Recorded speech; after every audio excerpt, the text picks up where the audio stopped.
Cricket से जुड़ी हर नई मालूमात के बारे में सबसे पहले जानने के लिए हमारे इस चैनल को सब्सक्राइब करिए और साथ ही बेल आइकन पर क्लिक करिए ताकि हमारी चैनल की हर नई आने वाली वीडियो की अपडेट्स आप तक पहुंचती रहे। दोस्तों, पीएसएल स्टार्ट होने से पहले लाहौर कलंदर्स सबसे खतरनाक टीम थी और तमाम टीमों के फैंस यही कहते थे कि लाहौर कलंदर्स इस बार सबसे बेहतरीन टीम है और इस बार कुछ अच्छा करेगी। लाहौर कलंदर्स के फैंस को भी अपने टीम से बहुत उम्मीदें थी और सबसे ज्यादा उम्मीद लाहौर कलंदर्स से थी वो थी राना फवाद की, जो कि लाहौर कलंदर्स के स्पॉन्सर थे। लेकिन बदकिस्मती से लाहौर कलंदर्स पीएसएल के शुरू होने से अब तक 5 मैचेस खेल चुकी है और 5 मैचेस में से एक भी नहीं जीत सकी और अब लगता यही है कि लगभग लाहौर कलंदर्स सेमीफाइनल या फाइनल के लिए क्वालिफाई भी नहीं कर पाएंगे।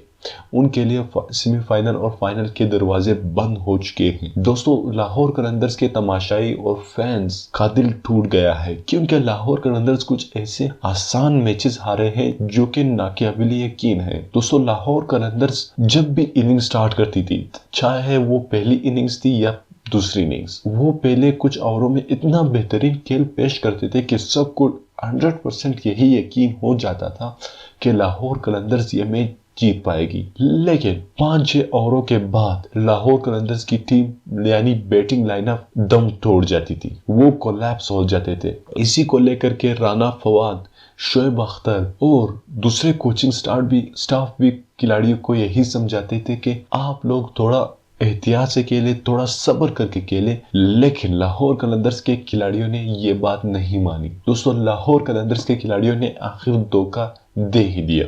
दोस्तों, इस धोखे का सबसे बड़ा झटका सदमा लगा राना फवाद को। दोस्तों, जैसा कि आप सब जानते थे कि राना फवाद पीएसएल की रौनक है, लेकिन लाहौर कलंदर्स की टीम और लाहौर कलंदर्स के खिलाड़ियों ने, जो कि वर्ल्ड क्लास खिलाड़ी है और दुनिया के सबसे बेहतरीन खिलाड़ियों में से बेहतरीन खिलाड़ी लाहौर कलंदर्स की टीम में शामिल है, लेकिन इन खिलाड़ियों ने कुछ अच्छा खेल पेश नहीं किया। दोस्तों, राना फवाद से जब एक इंटरव्यू में कहा गया कि आपको अभी कैसा लग रहा है, तो राना फवाद ने कहा कि मुझे इस बात का दुख नहीं है कि मेरा लॉस हो जाएगा या मेरे पैसों का लॉस हो जाएगा। मुझे इस बात से दुख है कि मेरे इतनी उम्मीदें थी इस टीम के साथ, जितनी फैंस की उम्मीदें थी, वो ये टीम इन उम्मीदों पर पूरा नहीं उतरी। दोस्तों, राना फवाद पूरी तरह अफसरदा हुए। दोस्तों, राना फवाद मैच के दौरान हमेशा किलकिलाते और चहकते नजर आते जब लाहौर कलंदर अच्छी कारकर्दगी करती थी, लेकिन जब उनकी बैटिंग लाइनअप कोलैप्स हो जाती थी तो राना फवाद एकदम खामोश हो जाते थे और एकदम खामोश बैठ जाते थे और अफसरदा हो जाते थे। तो लगभग जब खिलाड़ी भी इनकी तरफ देखते थे, जब तमाशाई भी इनकी तरफ देखते थे, तो वो अफसरदा हो जाते थे, चाहे फिर वो लाहौर कलंदर्स की तमाशाही क्यों ना हो या दूसरी टीमों के तमाशाही ही क्यों ना हो। राना फवाद को देखकर सब अफसरदा हो जाते थे। तो राना फवाद अब भी बहुत अफसरदा है, लेकिन उन्होंने कहा है कि मुझे कोई भी इस बात का दुख नहीं है कि मेरा पैसों का लॉस गया या मेरी मनी का लॉस गया। मुझे सिर्फ इस बात के दुख है कि मैंने इस टीम से कितनी उम्मीदें लगाई थी, वो सब उम्मीदों पर पानी फेर दिया। तो दोस्तों, आप हमें कमेंट करके नीचे बता सकते हैं कि क्या लाहौर कलंदर्स को आप अगली बार सपोर्ट करेंगे या नहीं। आपका जवाब होगा डेफिनेटली यस। तो दोस्तों, आप हमें कमेंट करके ये बताइए कि लाहौर कलंदर्स का सबसे बड़ी हारने की वजह क्या थी। दोस्तों, आप अपनी क्या राय रखते हैं इस बारे में। तो दोस्तों, आपका कमेंट हमारे लिए बेहद कीमती है।